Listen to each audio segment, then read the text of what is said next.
A private investigator froze a frame of a teenage boy's face, zoomed in on his ear and knew. The ear in that frame didn't match the ear in the missing boy's old-school photo. Not close. The boy sleeping down the hall from that family was a 23-year-old French-combe man named Frédéric Bourdin. He'd lived in their Texas house for months, ate their dinners, went to school, called their mother, Mom. And they'd flown to Spain to collect him themselves, hugged him at the airport and driven him home. So how do you convince a grieving family you're the son they lost? It starts 3 years earlier.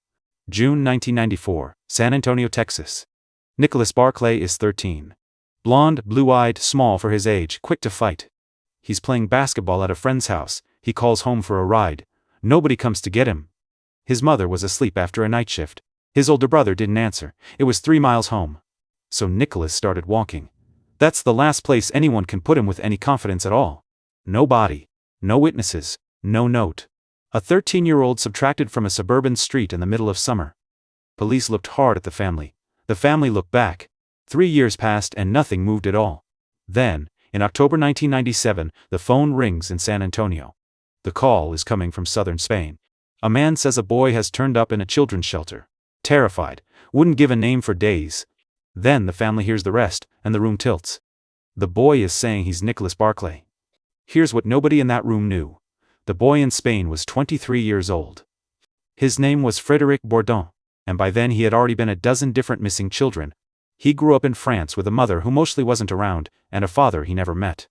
As a teenager he found a loophole nobody guards. Nobody interrogates a frightened child. They feed him first.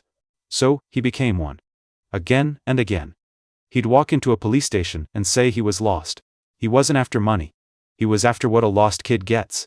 A bed, a blanket, someone's attention. The European press eventually gave him a nickname that stuck to him for life. The Chameleon.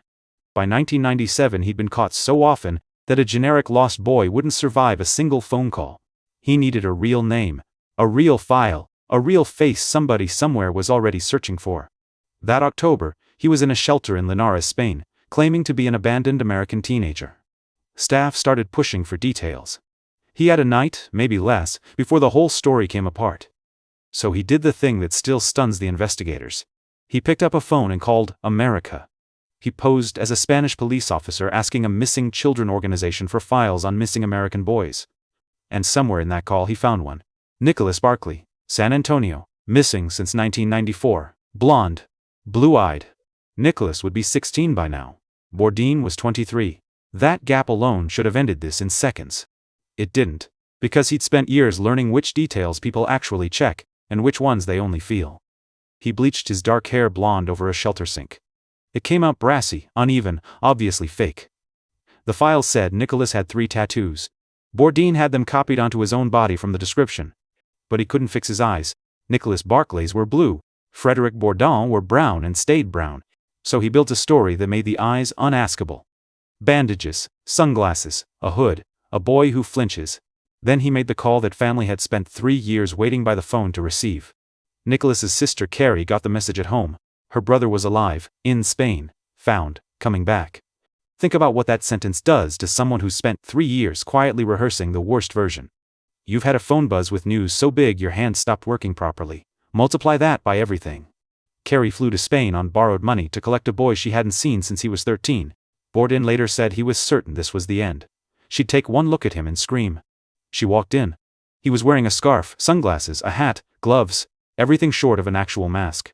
And Carrie Gibson put her arms around a stranger and said, out loud, "That's my little brother." That's the part nobody gets past.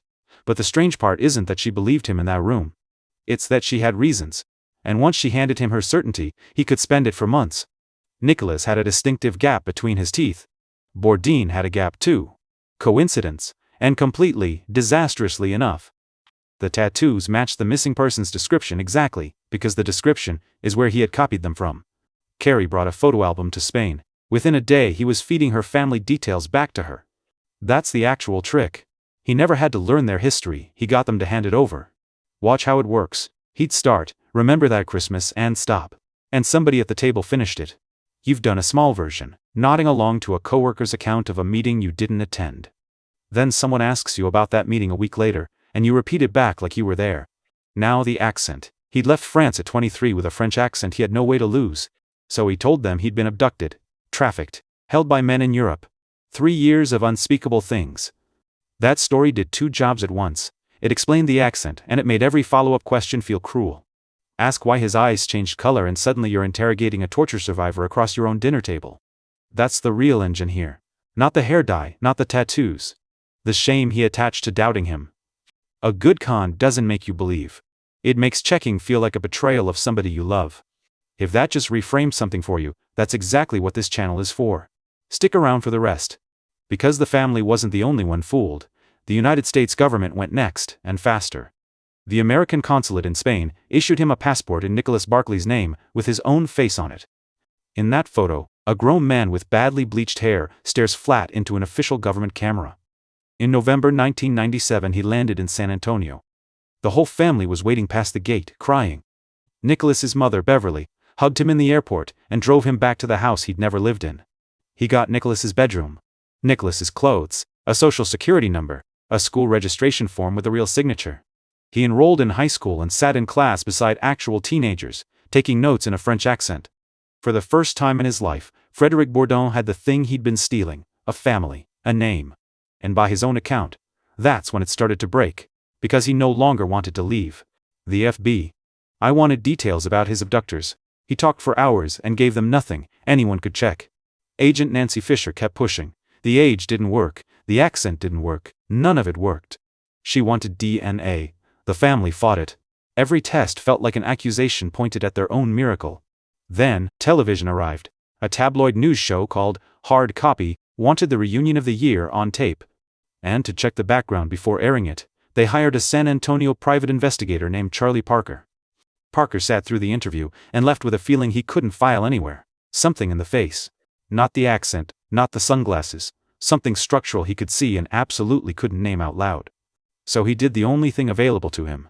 He gathered photographs, Nicholas before. This boy now. He blew them both up, matched the angles, and laid them side by side on his desk under a lamp. Then he looked at the one feature nobody bothers to disguise, because almost nobody ever thinks about it. It wasn't the eyes. It wasn't the teeth or the tattoos. It was the ears. Only the ears. Here's the mechanism, and honestly, this is the part worth keeping from the whole story. Your outer ear is cartilage. Its shape is set young, then it mostly just scales up with you. The curl of the outer rim. The fold tucked inside it. Whether your lobe hangs free or attaches flat. Hair color is a bottle. Teeth can be capped. An accent is one sad story away from being explained. Ears are architecture. You can't diet them off, dye them, or grow into a different pair of them. Parker compared the 2 enlargements. The rims curve differently, the lobes attach differently. 2 ears, 2 different boys. He took it to the family and told them what he had. They asked him to get out. That's not stubbornness.